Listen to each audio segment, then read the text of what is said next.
Bismillahirrahmanirrahim. Assalamualaikum warahmatullahi wabarakatuh.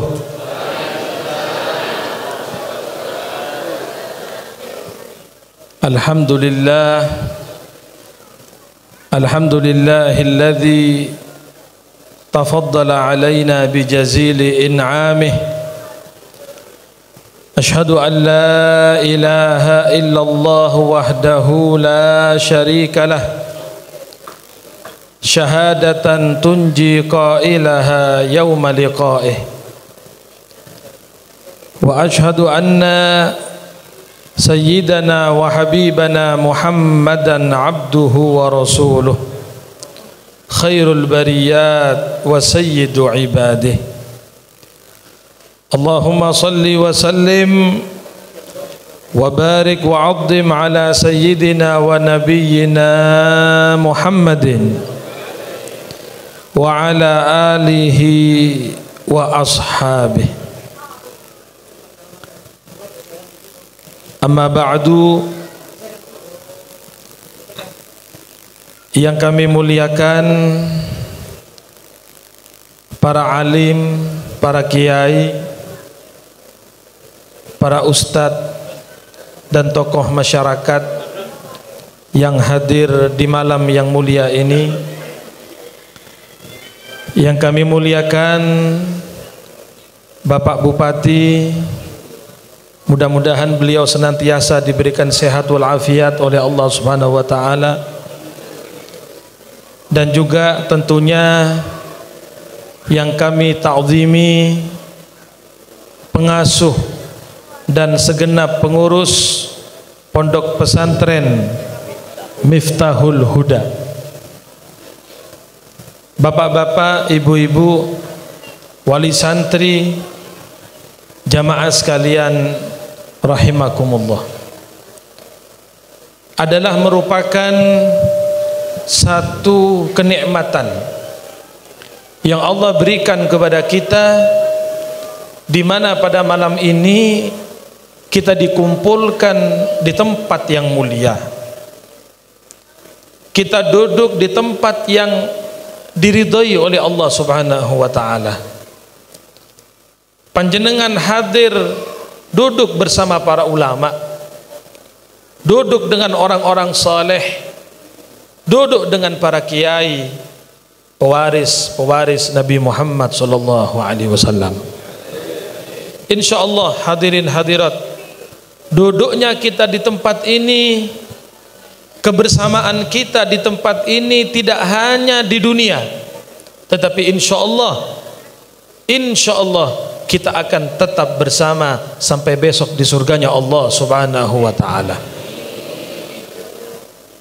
Dalam satu hadis baginda Rasulullah bersabda, yuhsyarul mar'u ma'a man ahab. Seseorang itu akan dikumpulkan dengan orang yang dia cintai. Dados kula panjenengan kalau cinta kepada para ulama, cinta kepada pewaris Nabi Muhammad, insyaallah sampai besok pada hari kiamat kita akan kumpul dengan beliau-beliau. Amin.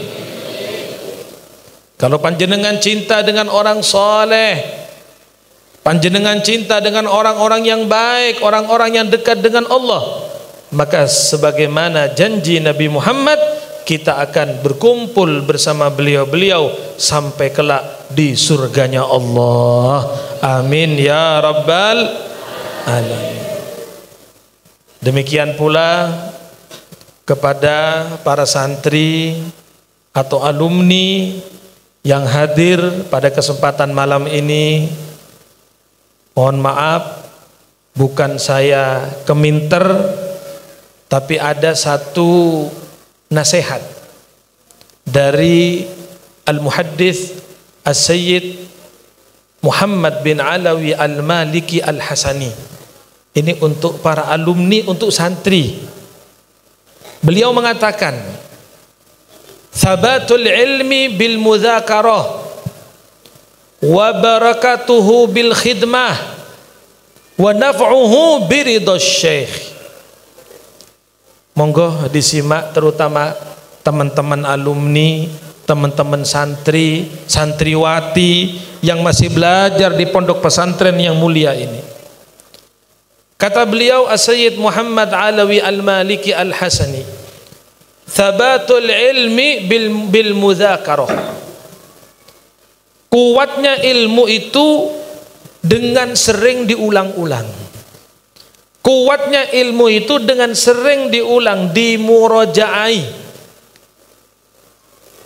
Bahkan diceritakan bahwasanya Al-Imam Ahmad bin Zain Al-Habashi itu waktu ngaji kepada gurunya yaitu Sahibur Ratib Al-Habib Abdullah Al-Haddad, beliau sebelum ngaji murajaah 25 kali. Setelah ngaji pulang beliau murajaah lagi 25 kali. Bayangkan adik-adik santri, satu bab pelajaran Habib Ahmad bin Zain mengulangi sampai 50 kali. 25 sebelum belajar, 25 setelah belajar. Bagaimana tidak akan kuat ilmunya? Bagaimana tidak akan kuat hafalannya? Satu bab diulangi sampai 50 kali. Jadi thabatul ilmi bil mudzakarah. Ilmu akan kuat kalau kita sering mengulang-ulang ilmu tersebut. Lalu apa kata beliau? Wa barakatuhu bil khidmah. Kalau panjenengan kepingin ilmunya barokah, dan pasti kita mengharap ilmu yang barokah. Bagaimana kata beliau? Bil khidmah. Ngaulo, berkhidmah. Tahu pondoknya ada acara, datang. Tahu kiainya ada acara, datang. Tahu bunyainya ada kegiatan, datang di pondok. Itu namanya khidmah. Ngapunten kepada para alumni atau yang masih belajar di pondok pesantren ini, carilah keberkahan ilmu kita dengan cara berkhidmat kepada guru kita, berkhidmat kepada para kiai, membantu keperluan pondok pesantren, membantu keperluan guru-guru kita. Man a'anal ulama faqad a'anal anbiya. Barang siapa membantu para ulama, maka dia telah membantu para nabi. Man a'anal ulama faqad a'anal anbiya. Man yuridu an yujalisal anbiya falyajlis ma'al ulama. Barang siapa yang kepingin duduk dengan para nabi, duduklah dengan para ulama, karena beliau-beliau adalah pewaris nabi. Anda membantu kegiatan ulama, kiai, guru-guru kita, itu sama dengan membantu para nabi. Masya Allah. Nah, jadi hati-hati. Mohon maaf kepada para alumni dan santri, hati-hati, jangan kurang ajar kepada guru kita, jangan kurang ajar kepada syekh kita. Maaf Pak, Bu, kadang-kadang begitu keluar dari pondok, sudah jadi alumni, sudah punya pondok sendiri, sudah punya murid, berubah sifatnya, berubah akhlaknya kepada gurunya. Bahkan maaf, kadang-kadang dia merasa satu derajat dengan gurunya, merasa satu leteng dengan gurunya. Kenapa? Sama-sama punya pondok, sama-sama punya murid, sama-sama dihormati sama orang. Subhanallah. Awas, hati-hati teman-teman alumni, para santri. Kalau kita ada perasaan seperti itu, takut tidak barokah ilmunya, khawatir ilmu yang kita dapatkan tidak barokah. Jadi yang kedua kata Abuya Said Muhammad Al-Maliki, wa barakatuhu bil khidmah. Kalau ingin ilmunya barokah, maka berkhidmat kepada ulama, berkhidmat kepada guru kita. Lalu yang ketiga, apa kata beliau? Mohon maaf, ini saya sampaikan untuk para santri dan para alumni ini. Yang ketiga kata beliau Abuya Said Muhammad Al-Maliki, wa naf'uhu biridha syekh. Kemanfaatan ilmu itu dengan mendapatkan ridhonya guru. Jangan sekali-kali membantah kata guru, jangan sekali-kali menentang apa kata guru kita. Sesungguhnya kemanfaatan ilmu itu dengan mendapatkan ridhonya guru.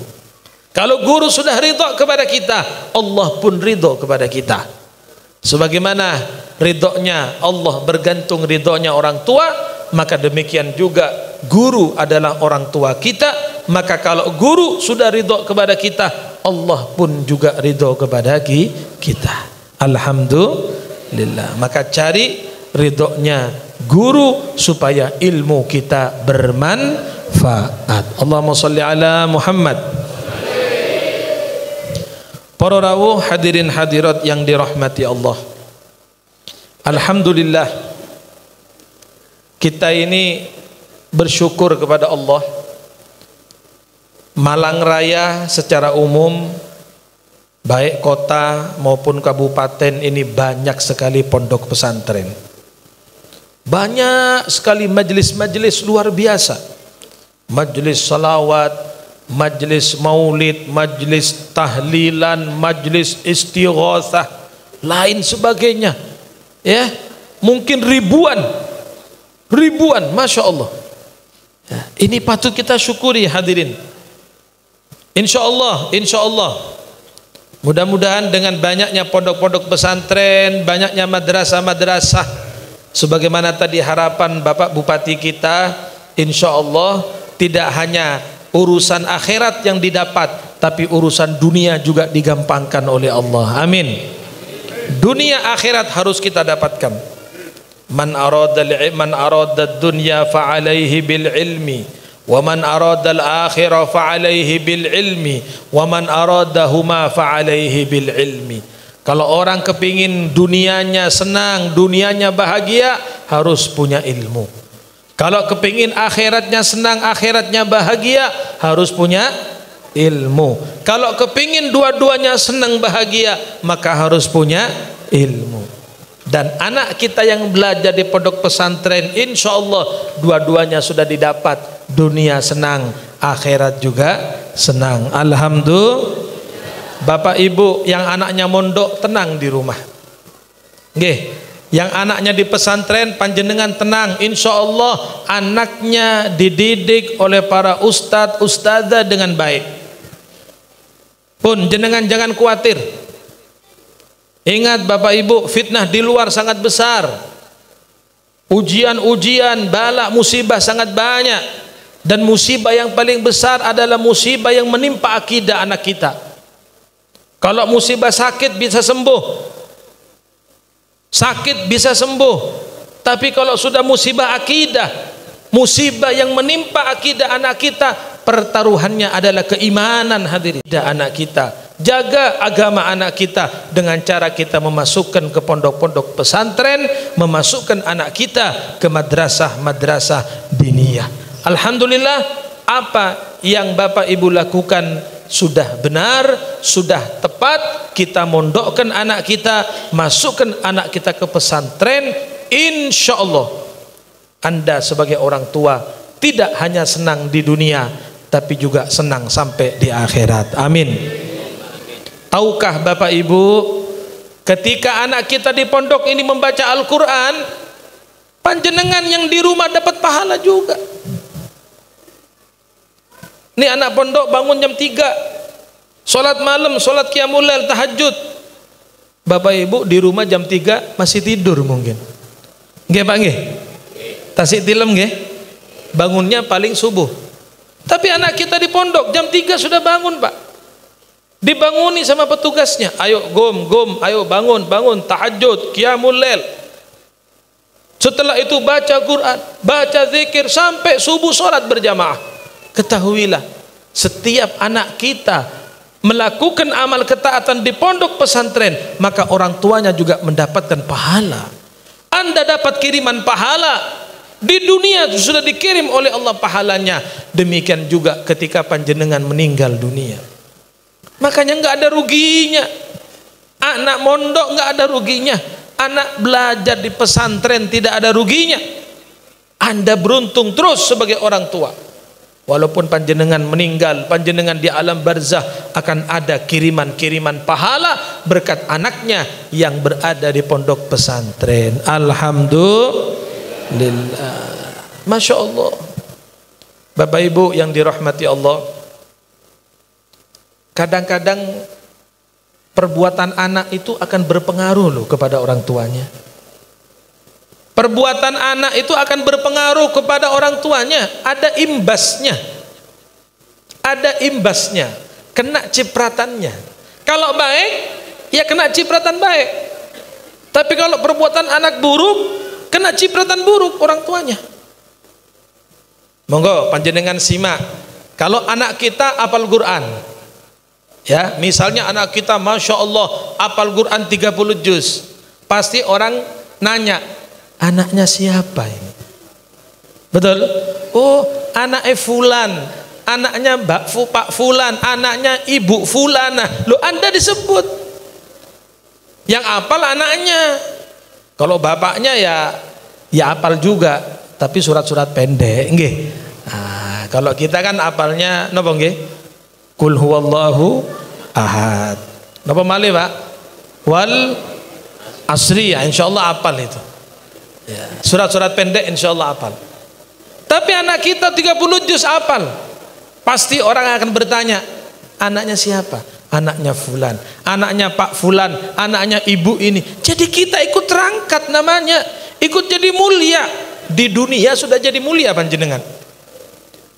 Tapi bagaimana naudzubillah kalau anak kita melakukan perbuatan yang tidak baik? Maaf, anak kita kena narkoba, kena sabu-sabu, anak kita ketahuan ditangkap, digerebek gara-gara minuman keras, orang pasti nanya, anaknya siapa ini? Iki anaknya siapa sih? Ini anaknya siapa? Jadi nama kita juga ikut hadirin.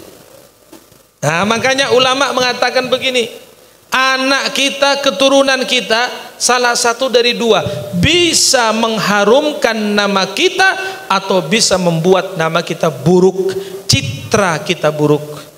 Panjenengan tinggal pilih, mau anaknya jadi apa?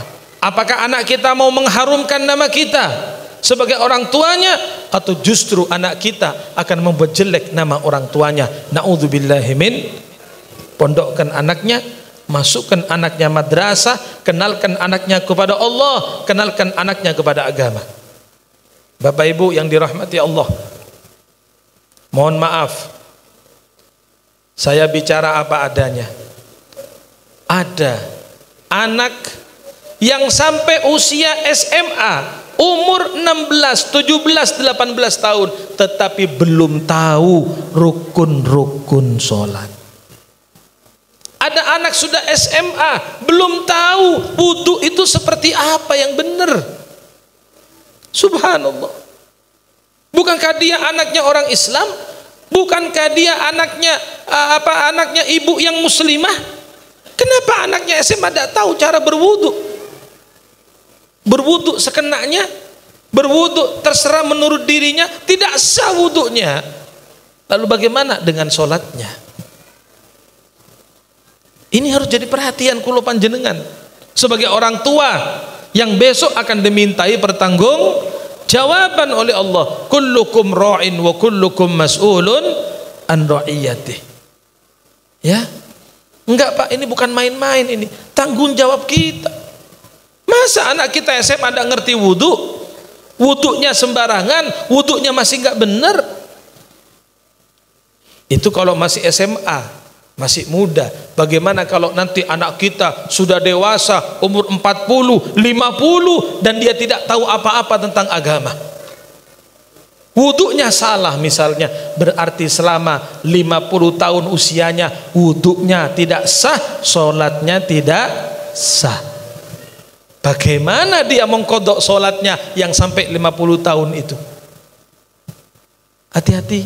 Nih ibu-ibu punya anak perempuan, kita harus tahu anak kita sudah balik atau belum. Ibu-ibu, tanyakan anak kita, mohon maaf, sudah keluar darah atau tidak? Kamu sudah haid atau tidak, nak? Ini pertanyaan yang wajib. Karena begitu anak kita sudah haid, balighah, sudah wajib menjalankan perintah agama. Sudah Beb, saya tidak ngurus, terserah wis, opo jarine kiai ini, opo jarine bunyai, apa katanya ustadznya. Nggak bisa begitu. Walaupun panjenengan pasrah anaknya diserahkan ke pondok pesantren, tetapi tetap peran orang tua sangat penting kepada anak-anaknya. Nggih Pak, nggih Pak. Roto gak semangat rupanya nih. Waduh, belum makan atau gimana ini?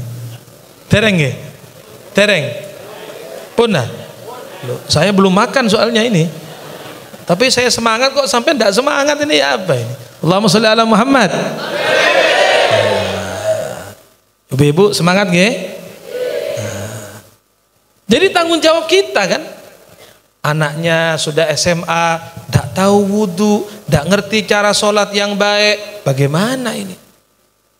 Takut kita besok di hadapan Allah, Allah tanya panjenengan. Punya anak berapa? 4, 5, 6. Istrinya berapa? 2. Misalnya, dari istri kedua punya anak berapa? Punya anak 4. Semua anak kita akan dimintai pertanggungjawaban. Kita orang tuanya, kita ayahnya, kita kepala rumah tangga, mas'ul yaumal qiyamah.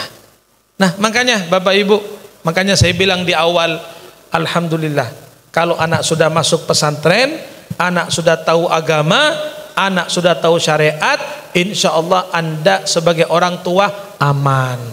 Nggih, aman, tanggung jawab sudah dijalankan. Alhamdulillah Beb, anak saya sudah di pondok pesantren kelas sekian, sudah hafal sekian juz, sudah ngaji kitab Fathul Qorib, sudah Fathul Mu'in, malah sekarang Beb mau ngaji kitab Minhaj. Luar biasa. Itulah kebanggaan hadirin. Itu yang patut panjenengan banggakan ibu-ibu. Sekarang ini ya Allah, anaknya juara dangdutan 1 RW, sujud syukur ibunya itu. Nggih Bu nggih? Alhamdulillah, sujud syukur. Kenapa? Anak saya juara joget dangdut 1 RW.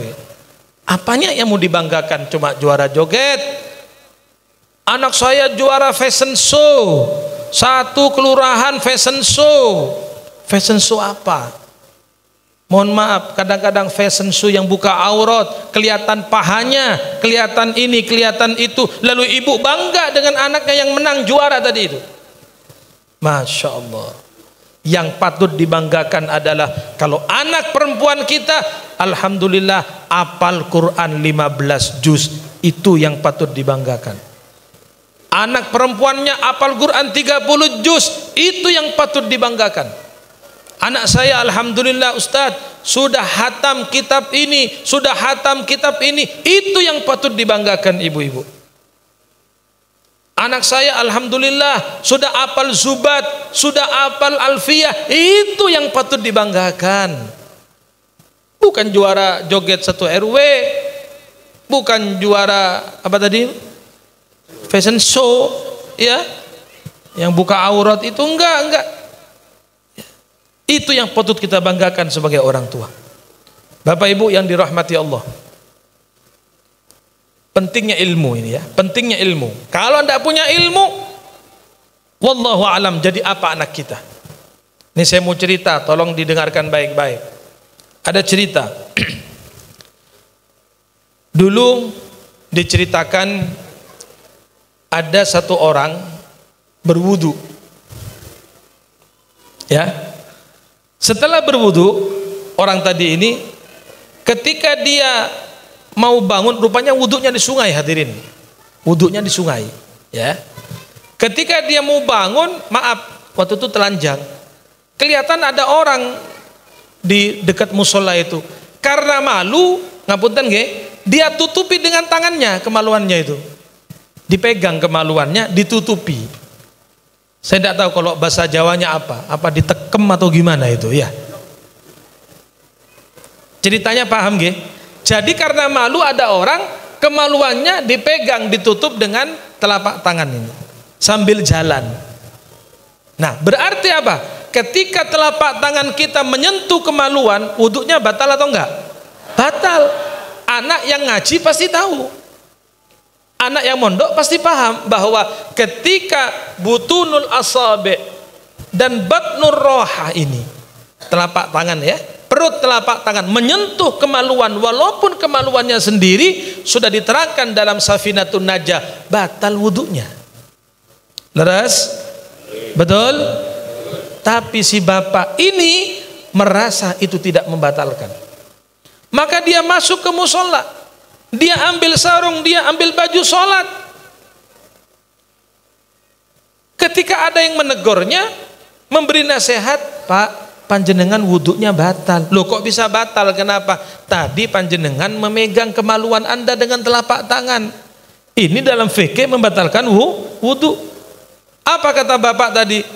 Dengan entengnya mengatakan, dibawa kemana-mana tidak batal, masa menyentuh batal? Jadi lo cena tak bawa kemana-mana lo gak popo, masa dipegang tok batal? Subhanallah. Apa sebab dia mengatakan begitu? Al-jahlu, karena kebodohan. Mohon maaf, karena dia tidak belajar, dia mungkin tidak tahu, tidak paham selama ini kalau menyentuh kemaluannya, walaupun sendiri, kemaluan sendiri, batal wuduknya. Nah, pertanyaannya hadirin, bagaimana kalau itu berlangsung sampai dia umur 60-70 tahun? Lalu berapa lama dia akan mengqadai sholat yang tidak sah itu?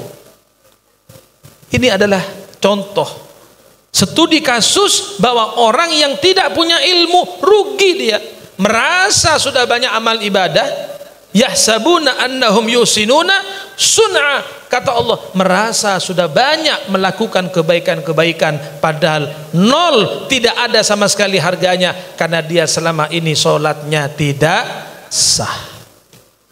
Ibu-ibu paham bu nggih? Nah, ibu-ibu lagi sering kesalahan. Mohon maaf, ibu-ibu sholat pakai mukena, pakai ikat, tetapi menutupi akan dahinya, terlalu ke bawah. Bu, perhatikan, sampai kalau pakai mukena jangan terlalu ke bawah sehingga menutupi dahi. Kalau menutupi dahi, panjenengan sujud, sujudnya tidak sah. Karena syaratnya sujud harus dengan 7 anggota. Dalam Safinah itu sudah diterangkan.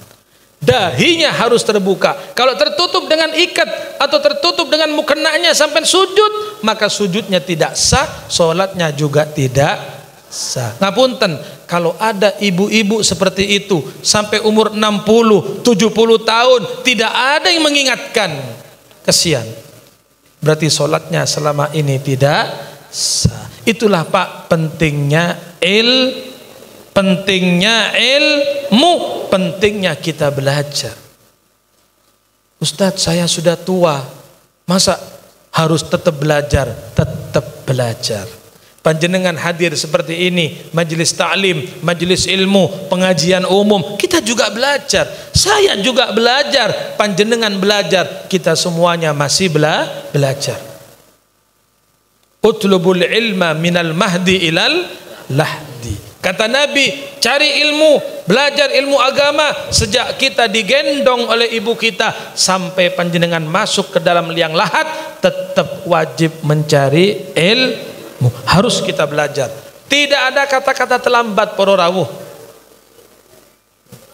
Guru kami Al-Habib Saleh bin Ahmad Al-Idrus pernah bercerita, dulu di Madinah itu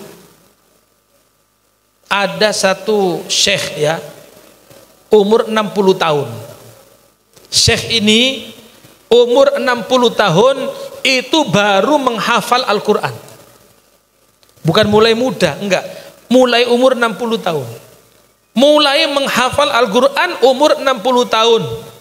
Kenapa? Sebabnya dia tersentuh ketika hadir satu halaqah di Madinah Al-Munawwarah, itu banyak anak-anak muda yang hafal Al-Quran, mereka ngaji tanpa melihat Al-Quran karena hafalan. Maka Syekh tadi mengatakan dalam hatinya, anak muda ini sudah hafal Quran, masa saya yang sudah tua belum hafal Al-Quran? Maka si Syekh tadi pulang ke rumah, tutup pintu, di rumah kurang lebih 6 bulan menghafalkan Al-Quran, dan alhamdulillah 6 bulan selesai menghafalkan Al-Quran, padahal umurnya 60 tahun. Artinya apa? Tidak ada batasan umur hadirin. Berapapun umur panjenengan, tetap ayo ngaji, ayo hafalan, ayo kita belajar. Tidak ada batasan umur. Ngapunten, jangan merasa sungkan, jangan merasa malu. Nih ibu-ibu, walaupun umur 50, 60, ayo ikut pengajian. Ibu nggih?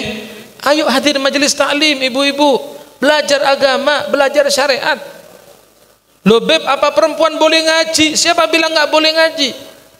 Di zaman Nabi Muhammad, ibu-ibu, wanita Ansor datang kepada Rasulullah. Wanita Ansor itu terkenal wanita yang kritis, wanita yang suka bertanya. Itu wanita Ansor datang kepada Rasulullah. Ya Rasulullah, enak ya laki-laki. Kenapa? Bisa ngaji, bisa belajar kepada Anda, bisa melihat Anda secara langsung. Apa kata Nabi? Kamu cari waktu yang khusus, kumpulkan para wanita, aku akan mengajar kaum wanita. Itu Rasulullah. Bahkan wanita dibaiat oleh Nabi Muhammad. Walaupun baiatnya bukan dengan berjabat tangan, tapi baiat wanita bil kalam, dengan ucapan. Jadi dalam masalah ilmu nggak ada beda, laki sama perempuan nggak ada beda. Umat Nabi Muhammad harus alim semuanya. Umat Nabi Muhammad harus mengenal agama semuanya, baik laki maupun perempuan. Nah, ibu-ibu, ayo, ada pengajian, hadir panjenengan. Ada majelis taklim, hadir panjenengan. Terutama ibu-ibu ini, ngapunten, panjenengan itu ibaratnya madrasah. Madrasah pertama untuk anak, bukan PAUD, bukan TK, tapi madrasah pertama untuk anak adalah al-ummu, ibunya. Itulah madrasah pertama untuk anak-anaknya. Ibu, saya pernah dapat satu hikmah dari salah satu ulama. Kalau, maaf ya, kalau ibunya solehah, walaupun bapaknya tidak soleh, anak turunnya pasti soleh dan solehah. Bu, saya ulangi ya, kalau panjenengan solehah, ibu-ibu nih, sebagai madrasah untuk anak-anaknya, kalau panjenengan baik, panjenengan soleha, ngapunten, walaupun istri suaminya tidak soleh, suaminya biasa-biasa saja, tapi kalau andanya yang soleha, anak turunnya pasti soleh-soleha. Sudah, pegangi ini omongan ini. Saya setuju, Pak. Mungkin kita sebagai suami merasa, saya bukan orang soleh, beb. Tidak apa-apa. Gak soleh-soleh banget, beb, biasa aja. Kadang saya subuhnya telat, sama juga kadang-kadang ya. Duhurnya mepet-mepet asar, sering. Gini apa enggak, Pak? Sama sholat duhur mepet asar pernah ya? Loh, kok jujur sampean ini? Tapi kalau ibunya yang soleha, Masya Allah. Suaminya kurang soleh, suaminya kurang baik, ibunya soleha, Masya Allah, istiqomah ibadah, bu, yakin anak sampean semuanya jadi soleh-soleha. Nah itu loh, jadi kuncinya ada pada orang tua perempuan, kuncinya ada pada panjenengan ibu-ibu. Al ummu madrasatun in a'datta laha a'datta jilan tibal a'rogi. Kalau ibunya soleha, ibunya baik, madrasahnya unggul, maka yang keluar juga akan jadi bibit unggul. Ibu berusahalah jadi soleha. Nggih Bu nggih? Bu, berusaha panjenengan jadi soleha. Insya Allah anak turunnya juga soleh, soleha. Amin ya rabbal alamin. Para rawuh hadirin hadirat yang dirahmati Allah. Jadi ilmu sangat penting. Ilmu sangat penting. Ya. Dalam Zubat dikatakan, wal ilmu asna sairil ifdali. Ilmu itu adalah pondasinya amal. Ilmu itu adalah petunjuk kebaikan, petunjuk kebenaran. Kalau orang tidak punya ilmu, Pak, bagaimana dia akan bisa membangun amal? Kalau orang tidak punya pondasi yang kokoh, bagaimana dia akan meningkatkan itu bangunannya? Maka pondasi kula panjenengan adalah ilmu, ilmu agama, ilmu syariat. Inilah pondasi kita. Tidak ada istilah terlambat, tidak ada istilah ketuaan. Siapapun kita, muda, setengah tua, tua, tetap wajib tolabul ilmi, tetap wajib kita belajar. Allahumma sholli ala Muhammad. Allahumma sholli ala Muhammad.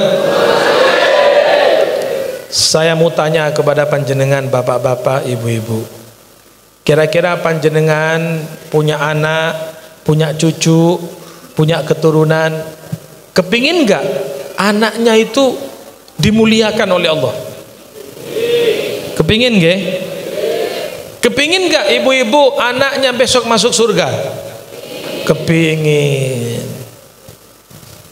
Kita ini sebagai bapak ya, saya juga punya anak, panjenengan punya anak.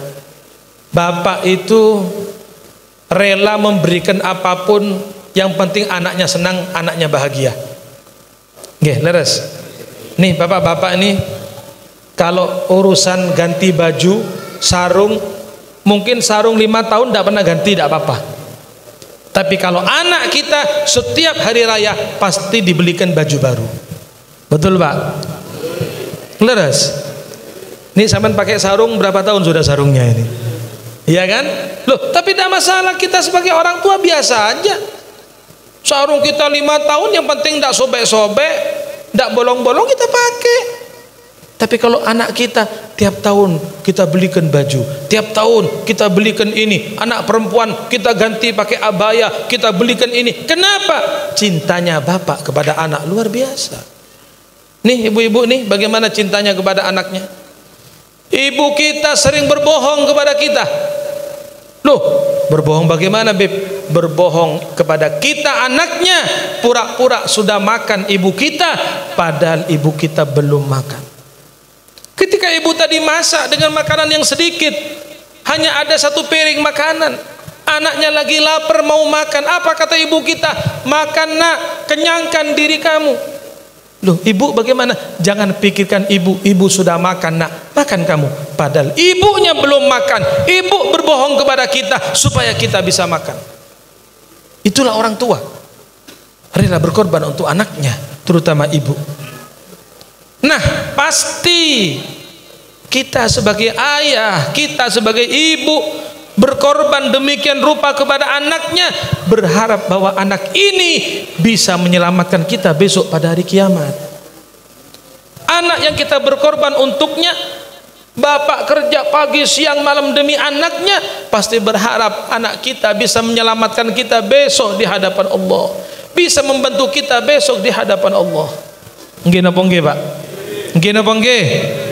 Kepingin anak kita mulia, maka sesungguhnya la izza illa bil ilmi, la izza illa bil ilmi. Tidak ada kemuliaan kecuali dengan ilmu. Sudahlah hadirin hadirat, ayo sadarkan diri kita. Anak kita jangan cuma dijejeli dunya tok. Ayo leh, kamu harus punya uang nak, kamu harus kerja yang ini nak, kamu harus punya gaji sekian nak. Yang dipikirkan hanya masalah duniawi. Yang dipikirkan bagaimana warisan harta kepada anaknya. Nanti kalau anak saya sudah besar, punya rumah di mana ya? Kalau anak saya sudah besar, mobilnya berapa ya? Kalau anak saya sudah besar, punya apa? Subhanallah. Bapak ibu yang dirahmati Allah, boten nopo-nopo, enggak apa-apa kita mewarisi. Silakan Pak, wariskan itu rumah, wariskan itu mobilnya kepada anak, wariskan harta Anda kepada anak. Tapi demi Allah, ketahuilah uang bisa habis, mobil bisa hilang, rumah bisa ambruk. Berapa banyak rumah warisan orang tua kita yang sudah kita jual? Berapa banyak sawah warisan kakek nenek kita sudah kita jual, sawahnya habis jadi perumahan. Itulah harta, bisa hilang Bu, bisa dijual, bisa habis. Tetapi kalau panjenengan mewarisi ilmu, mewarisi akhlak, mewarisi adab, mengajarkan akidah yang benar kepada anaknya, inilah warisan yang kekal abadi ila yaumil qiyamah. Tidak ada akhlak itu hilang, tidak ada ilmu itu akan hilang, ilmu akan musnah, tidak ada. Tapi kalau harta bisa habis Pak, ayo Anda mewariskan mobil kepada anak, tidak lama mobilnya dijual sama anaknya. Kenapa? Butuh fulus, butuh uang, nggak ada yang dijual, mobilnya dijual. Itulah harta. Ya, boleh silahkan Jangan salah paham dengan apa yang saya sampaikan. Tidak dilarang mewarisi harta kepada anak, tetapi warisan yang hakiki adalah warisan ilmu, warisan adab, warisan akidah yang benar. Itulah warisan yang terbaik untuk anak-anak kita. Shallu ala Nabi Muhammad. Para rawuh, hadirin hadirat yang dirahmati Allah Subhanahu wa taala. Jangan sampai kita ini besok hari kiamat malah dituntut oleh anak-anak kita. Jangan sampai besok hari kiamat ibu-ibu malah anak-anak kita menjadi musuh kita. Rasulullah bersabda dalam satu hadis, awwalu ma yata'allaq birrajul yaumal qiyamah ahluhu wa auladuh. Pertama kali orang yang memberatkan panjenengan, pertama kali orang yang akan membebani panjenengan besok pada hari kiamat bukan lawan politik kita, bukan musuh politik kita, tetapi adalah istri dan anak-anak kita. Pertama musuh kita di hari kiamat bukan lawan politiknya, tetapi anak dan istrinya. Kok bisa begitu? Iya, istri besok menghadap kepada Allah. Istri yang kita cintai, istri yang kita sayangi berlebihan itu, istrinya mengatakan apa? Ya Rabbana khudh haqqana min hadza fa innahu yud'imuna al-haram wa nahnu la na'lam. Ya Allah, kata istri, ini suami saya dulu di dunia memberi saya makan yang haram, saya tidak tahu ya Allah. Ternyata suami saya korupsi, ternyata suami saya ini nyopet, ternyata suami saya ini maling, ya Allah, saya tidak tahu.